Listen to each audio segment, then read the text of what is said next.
Muito bem. Vinde, ó Deus, em meu auxílio, socorrei-me sem demora.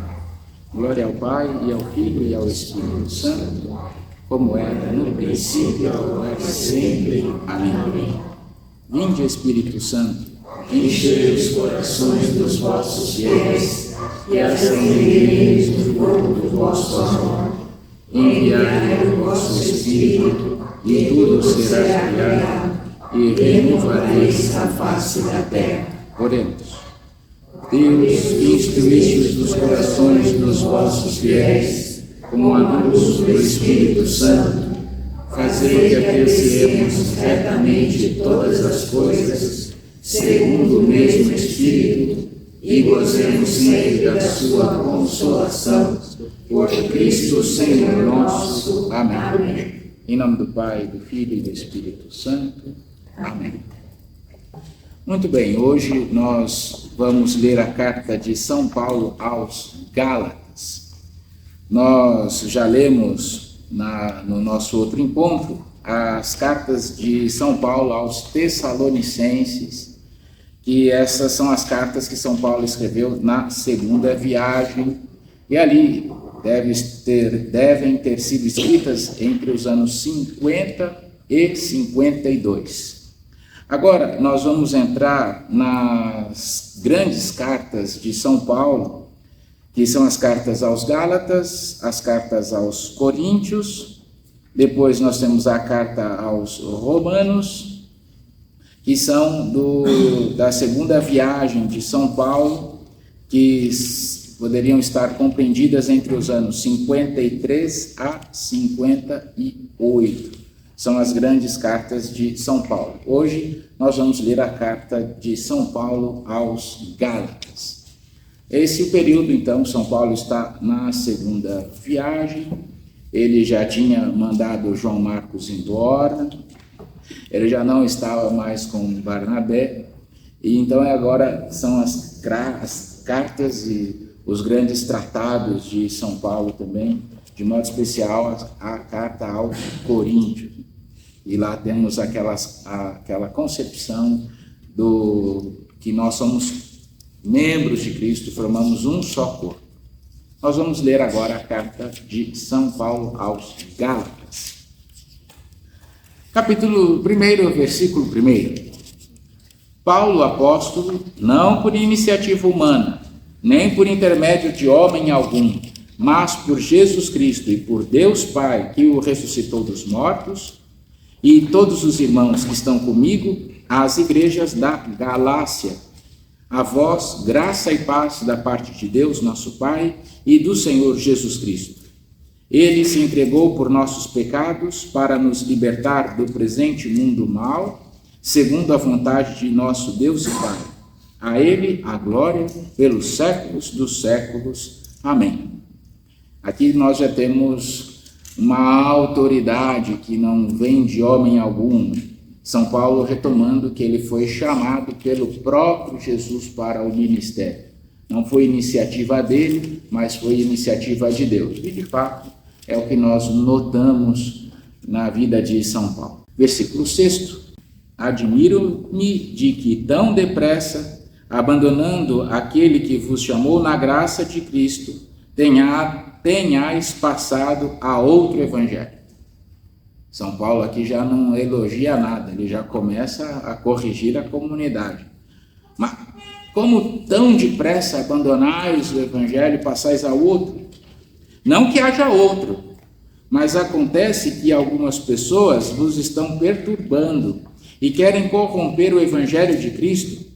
Pois bem, mesmo que nós, ou um anjo vindo do céu, vos pregasse um evangelho diferente daquele que vos pregamos, seja excluído. Como já dissemos e agora repito, se alguém vos pregar um evangelho diferente daquele que recebestes, seja excluído. Eu buscado a aprovação dos homens ou de Deus? Acaso procuro agradar aos homens? Se ainda quisesse agradar aos homens, não seria servo de Cristo. Parece um outro puxão de orelha. Hoje nós estamos muito preocupados em agradar o mundo, as alegrias. Veja, o texto conciliar foi pervertido, mas não está bem correta essa afirmação. As alegrias e as esperanças do homem moderno são as alegrias e as esperanças da igreja. Acho que foi um pouco ingenuidade dos padres conciliares. Entendo bem, é outro contexto, nós estamos querendo dizer outra coisa, mas é uma frase muito ingênua.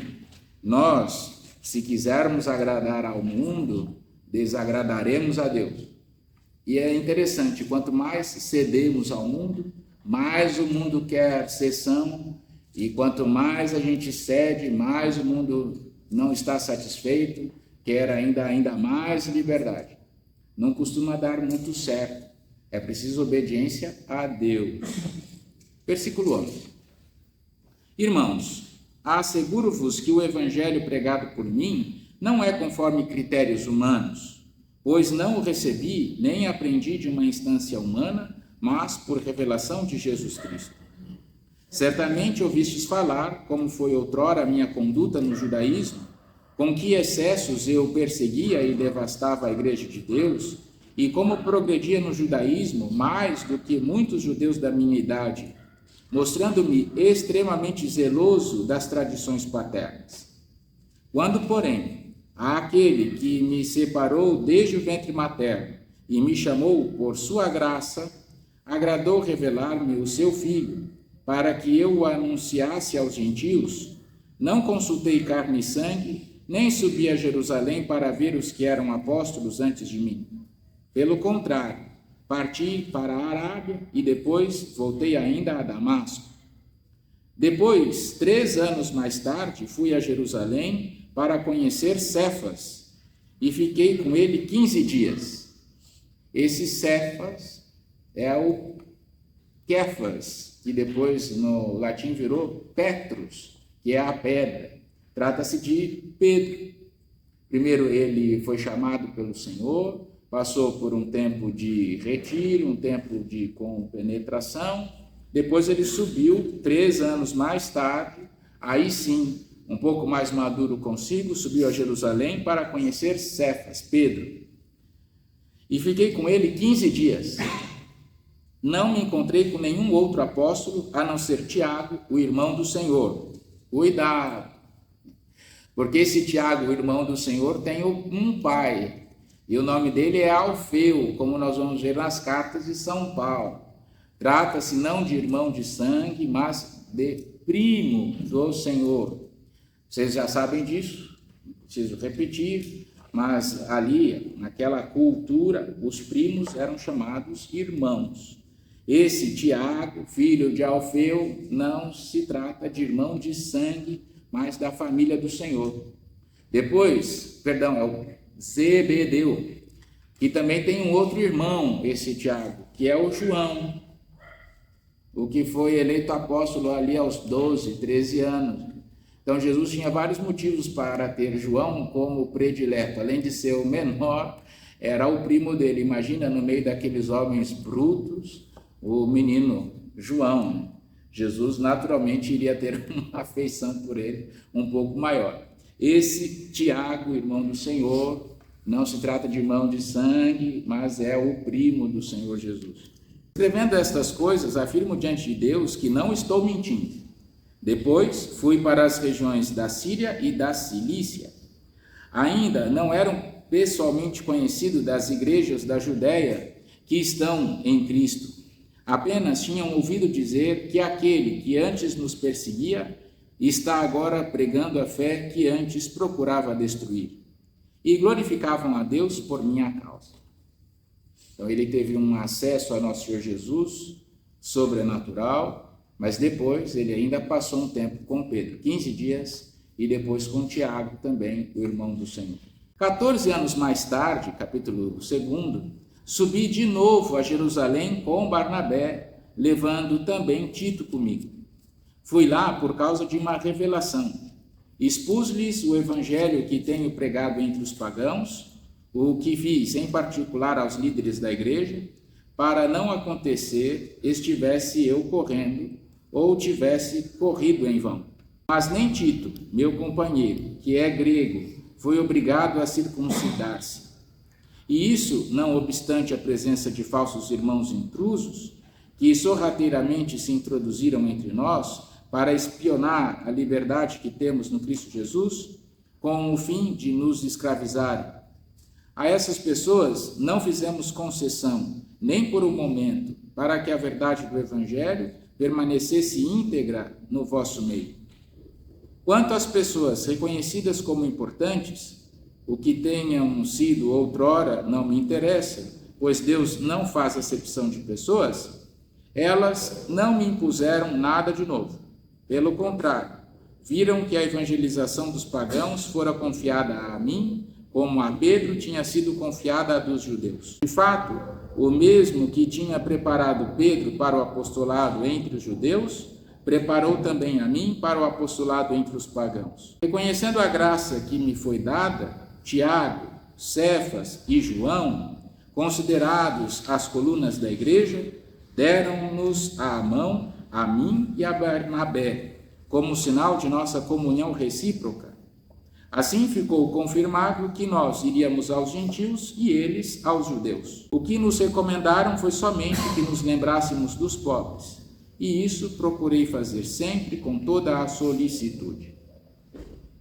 Aqui São Paulo está demonstrando como foi a sua história, como foi a sua integração ao corpo dos apóstolos, e aqui ele está relatando também o concílio de Jerusalém, que subiram lá os anciãos, subiram os apóstolos, e eles determinaram o que era comum a todos obedecer. Lembram-se? E aqui nós vamos ter justamente essa preocupação de São Paulo. Eles não estavam certos de como proceder com os pagãos.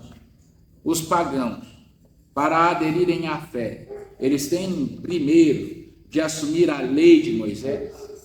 Eles têm de primeiro se tornarem judeus para depois se tornarem cristãos, seguidores de nosso Senhor Jesus, ao que foi afirmado lá no concílio, e nós o vemos também nos Atos dos Apóstolos, que não.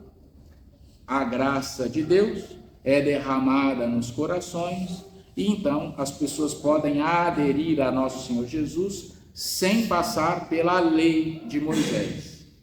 Já estou falando sobre isso porque, do nosso ponto de vista, o Lutero errou aqui quando ele começou a elaborar a teologia da graça, interpretando mal o texto de São Paulo. Versículo 11. Mas, quando Cefas chegou a Antioquia, opus-me a ele abertamente, pois merecia censura.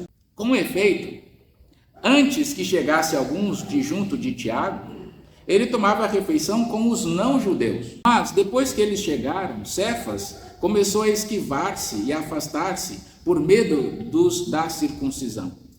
E os demais judeus acompanharam-no nessa dissimulação, a ponto de até Barnabé se deixar arrastar pela hipocrisia deles.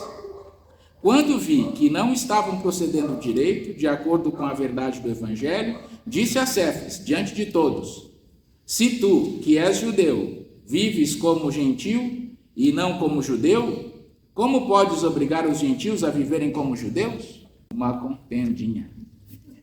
São Pedro ficou bem incomodado, estava convivendo muito bem com os pagãos que vieram para o cristianismo, estavam convivendo muito bem com aqueles que aderiram a nosso Senhor Jesus. De repente chegou o povo que veio lá de Jerusalém. São Pedro começou a se esquivar, com ele também foi Barnabé, começando a desprezar aqueles que tinham aderido a nosso Senhor Jesus, mas que tinham vindo dos pagãos. E São Paulo corrigiu. Bem, eu nem sei se é isso, essa foi a possibilidade. Talvez São Pedro até tenha se aproximado dos outros, porque eles eram amigos. Assim acontece um pouco nas nossas festas, né? E a gente tem que tomar cuidado, né? Mas chegam aqueles mais chegados, a gente vai se achegando, vai formando o grupo, esquece um pouco os outros que estão. Eu acho que foi isso que aconteceu, eles só eram amigos, né? Mas São Paulo fez questão de corrigi-lo, não está certo isso. Assim também nós, não podemos fazer acepção. Quando vamos à festa, é bom a gente cumprimentar um pouco, conversar um pouquinho com todo mundo, não fazer distinção entre as pessoas. Versículo 15. Nós somos judeus de nascimento e não pecadores vindos do mundo dos gentios. Sabendo, porém, que não se é justificado por observar a lei de Moisés, mas por crer em Jesus Cristo, nós também abraçamos a fé em Jesus Cristo. Assim, somos justificados pela fé em Cristo e não pela prática da lei, porque pela prática da lei ninguém será justificado. Esse foi o trecho que Lutero se confundiu na interpretação. Veja, sabendo, porém, que não se é justificado por observar a lei de Moisés, ele está falando aqui do judaísmo, não está falando da lei.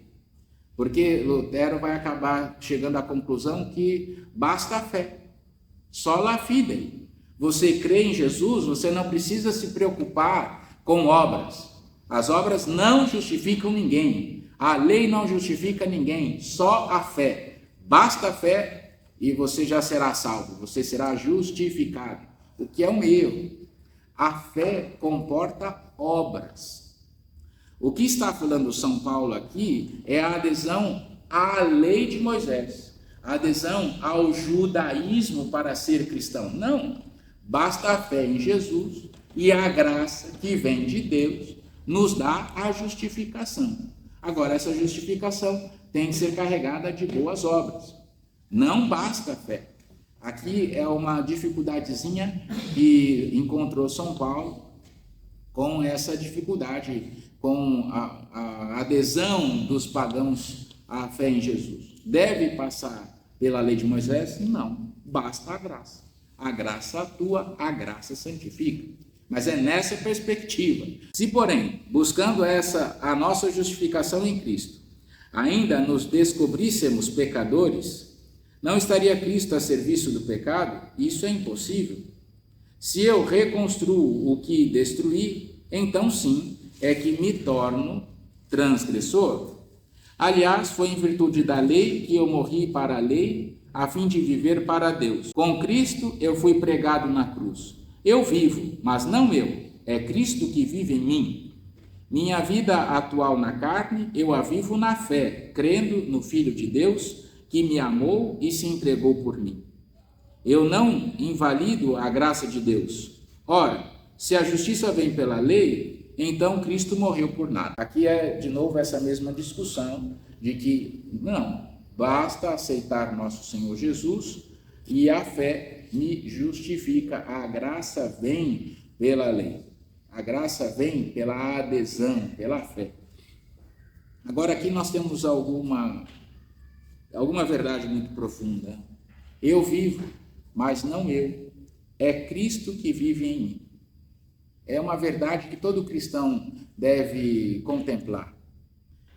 Minha vida atual na carne, eu vivo na fé, crendo no Filho de Deus que me amou e se entregou por mim. É isso que deve nos dar o sustento na nossa vida. Cristo nos amou, Ele se entregou por nós. E essa minha vida eu devo viver na fé por Ele. É bonito isso. Eu sei que Deus, esse é um outro trecho da carta de São Paulo, sabemos que Deus nos ama e cremos no seu amor. Deus nos ama tanto que nos deu o seu Filho Jesus Cristo. E é a fé em Jesus que me salva. Não é a lei mais. E se eu fico exigindo a lei, ora, Cristo veio à toa. É essa a argumentação de São Paulo. Não é a lei que justifica, mas é Cristo. Ó Gálatas insensatos, quem vos enfeitiçou? E Jesus Cristo crucificado não tinha sido descrito diante de vossos olhos?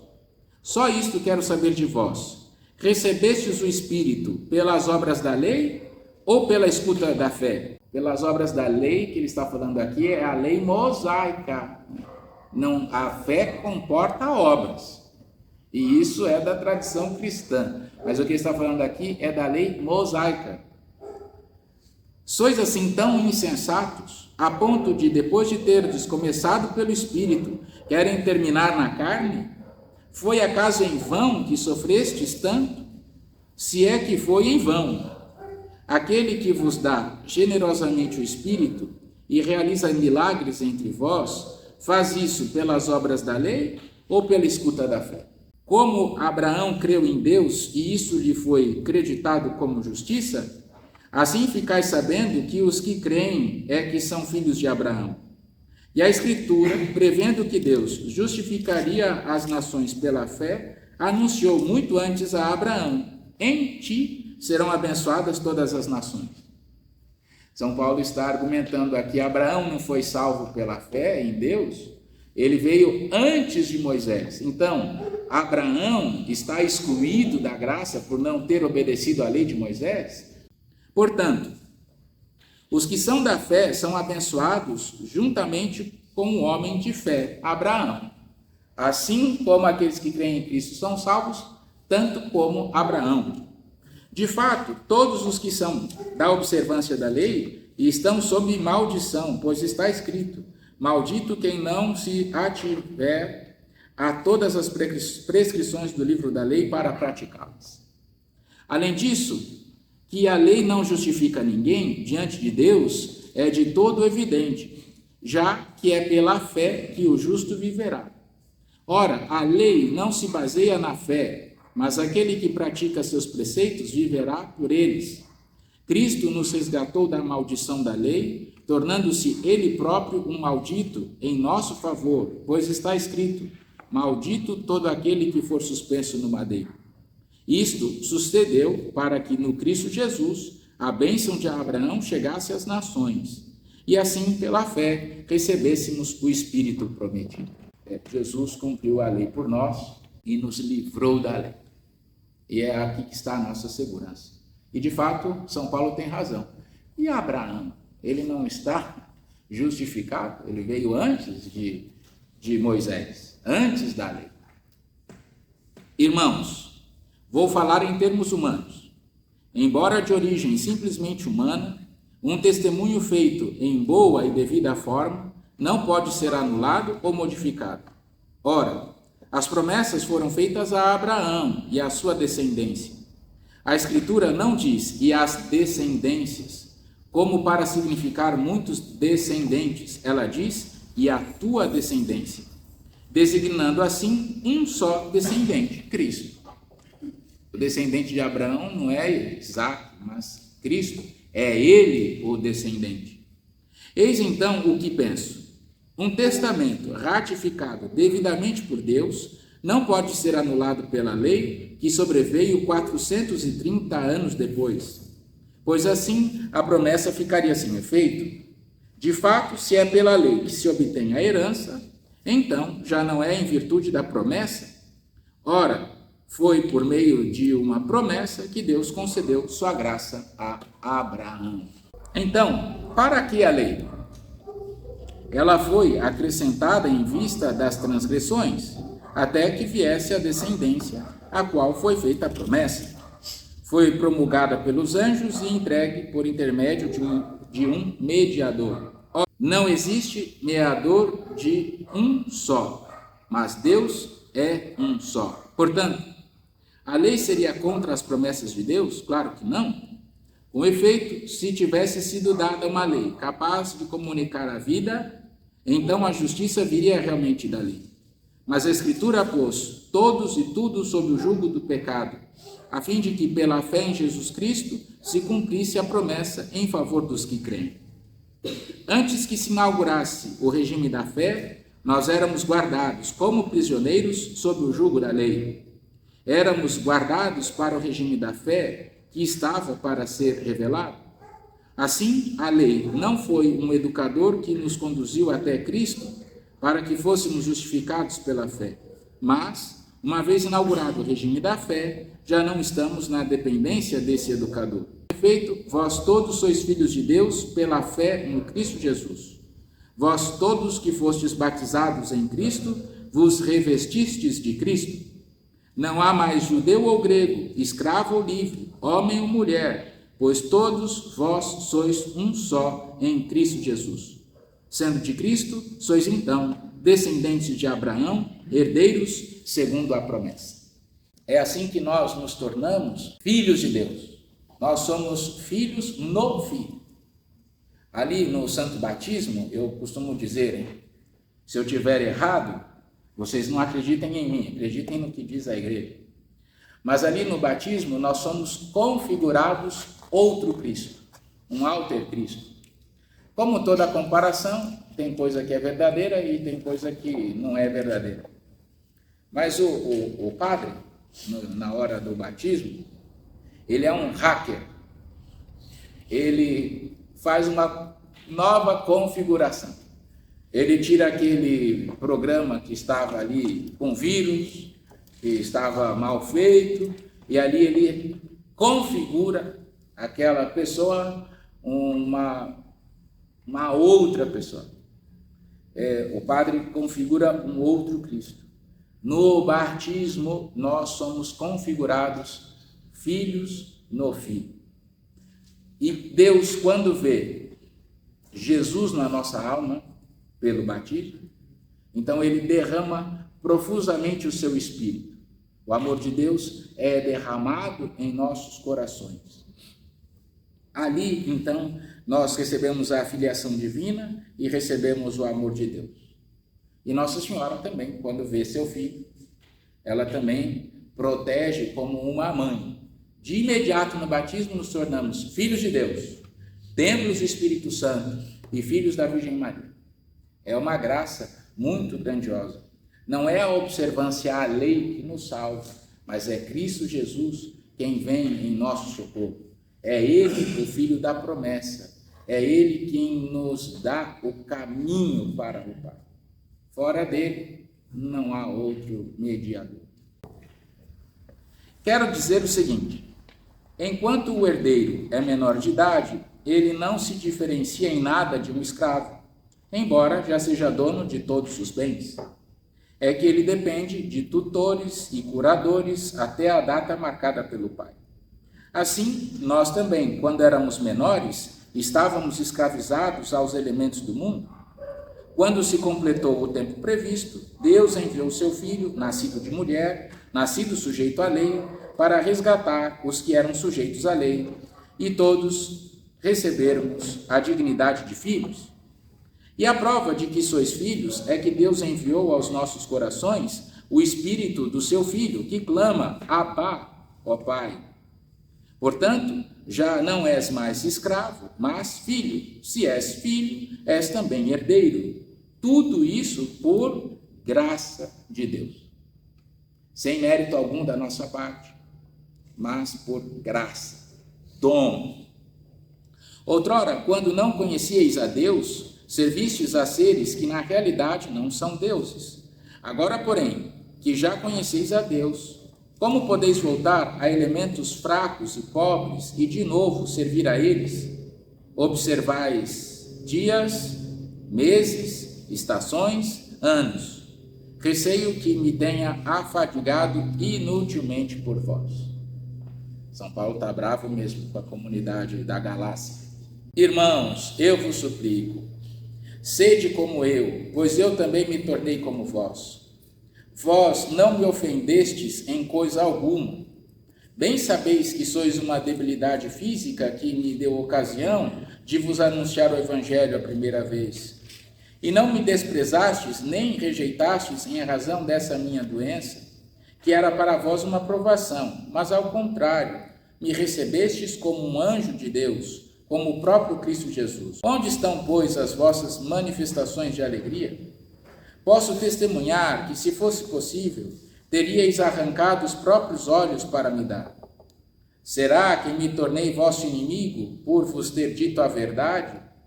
Pelo que alguns demonstram por vós não é bem intencionado. O que estão querendo é apartar-vos, para que mostreis zelo por eles.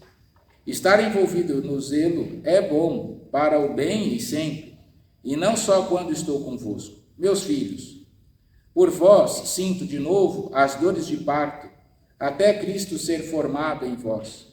Gostaria de estar presente entre vós agora, para poder acertar o tom de minha voz, pois estou perplexo a vosso respeito.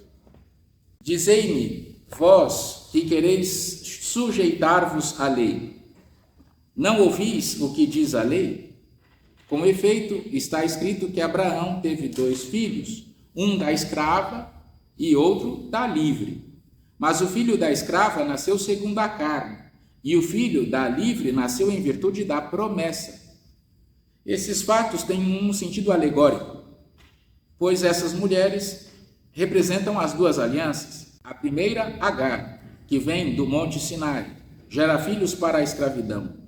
Agar representa o Monte Sinai, que se encontra na Arábia, mas corresponde à Jerusalém atual, que é escrava com os seus filhos. A Jerusalém do Alto, ao contrário, é livre e é nossa mãe, pois está escrito: rejubila, estéril, que não dás à luz, prorrompe em gritos de alegria, tu que não sentes as dores do parto, porque os filhos da mulher abandonada são mais numerosos do que os da mulher que tem marido. E vós, irmãos, como Isaque, sois filhos da promessa. Mas, como naquele tempo o filho segundo a carne perseguia o filho segundo o espírito, assim acontece também agora. Entretanto, que diz a Escritura? Expulsa a escrava e seu filho, pois de modo algum o filho da escrava será herdeiro junto com o filho da livre. Portanto, irmãos, não somos filhos de uma escrava, somos filhos da mulher livre. Capítulo 5. É para a liberdade que Cristo nos libertou.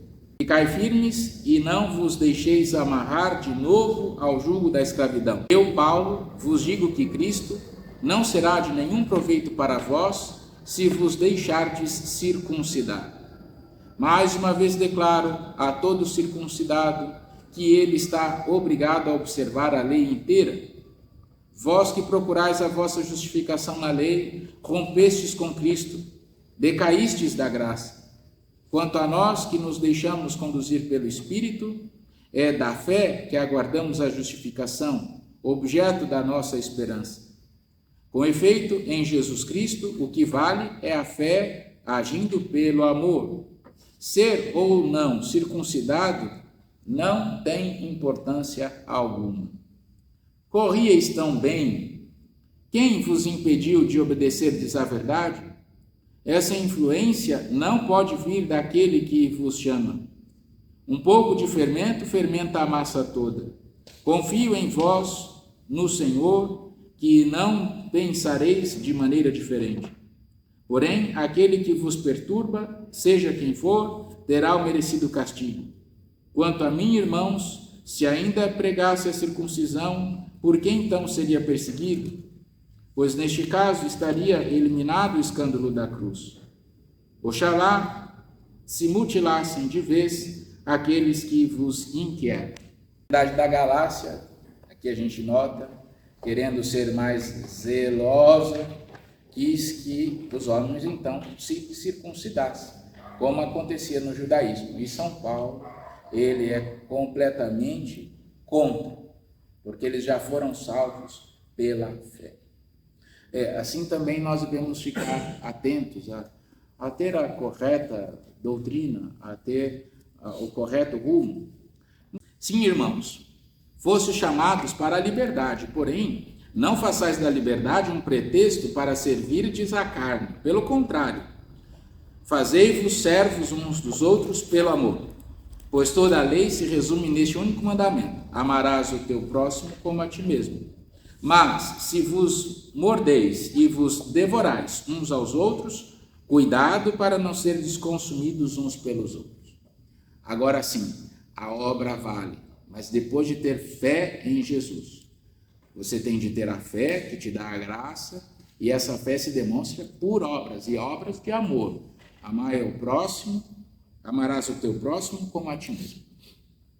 Eu vos exorto, deixai-vos sempre guiar pelo Espírito, e nunca satisfaçais o desejo da carne, pois o que a carne deseja é contra o Espírito, e o que o Espírito deseja é contra a carne.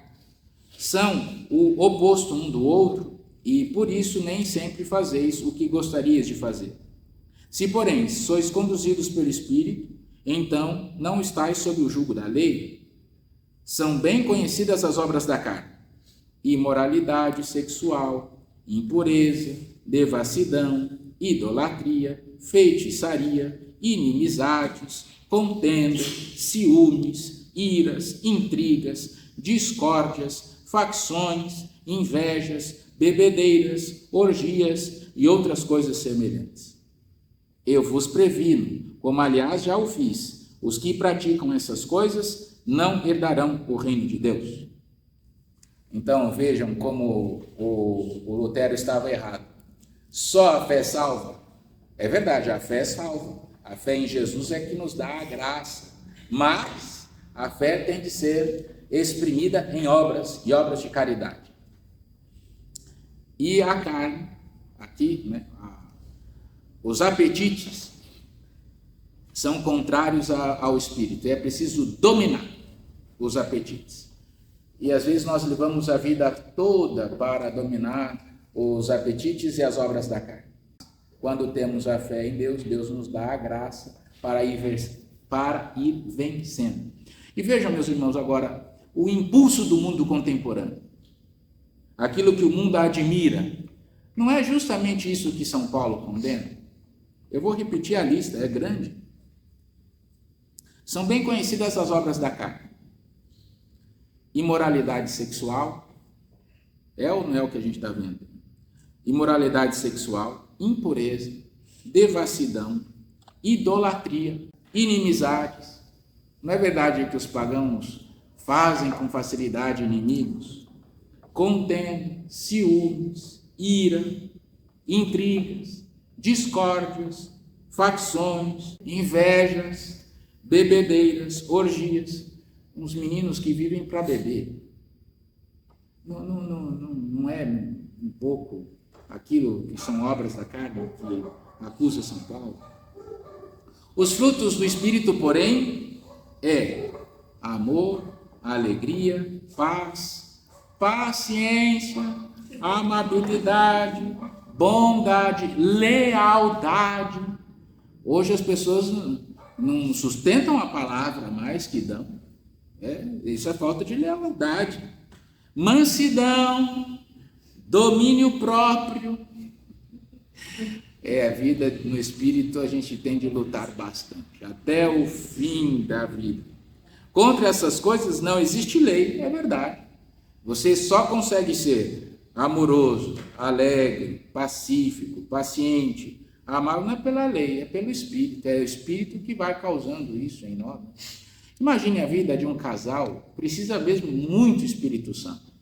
Tem de ser manso, tranquilo, não se irritar, não se ensoberbecer, porque não existe lei para isso. Os que pertencem a Jesus Cristo crucificaram a carne com as suas paixões e seus desejos. Se vivemos pelo Espírito, procedamos também de acordo com o Espírito. Não busquemos vanglória, provocando-nos ou invejando-nos uns aos outros. De toda essa explicação de São Paulo, creio que esse trecho da carta de São Paulo aos Gálatas, o capítulo 5, ali, de modo especial, as obras da carne e a do Espírito, 5,19. Eu creio que aqui estaria um centro para a vida, uma meta para a vida toda.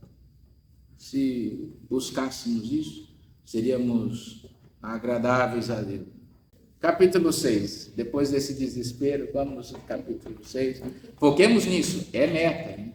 E os que não alcançaram, foco, não desesperar da salvação, pedir o Espírito Santo, pedir a graça, pedir que Deus aumente a nossa fé, para que a nossa fé se exprima em obras.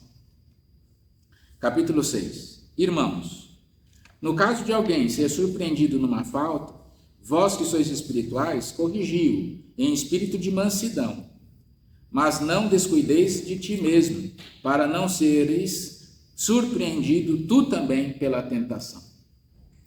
Carregai os fardos uns dos outros, assim cumprireis a lei de Cristo. Pois se alguém julga ser uma pessoa importante, quando na verdade não é nada, está se iludindo a si mesmo. Essa carta de São Paulo aos Gálatas é verdadeiramente um tratado espiritual. Devemos corrigir os outros com mansidão, sabendo de que barro que nós somos formados. E aqueles que estão em pé, tomai cuidado para não cair. E se alguém julga ser uma pessoa importante, quando na verdade não é nada, está se iludindo a si mesmo. É verdade. Quando nós nos achamos muito importantes, O meu mercado de trabalho, entendam bem, a minha vida é uma vocação, né? O meu mercado de trabalho é superaquecido. Se eu ligar agora para algum bispo em Portugal, Dom, o senhor está precisando de ajuda aí, quer um padre aí? Quero, pode vir. Se eu ligar agora para os Estados Unidos, Dom, o senhor está precisando de uma ajuda aí, o senhor quer um padre aí? Pode vir.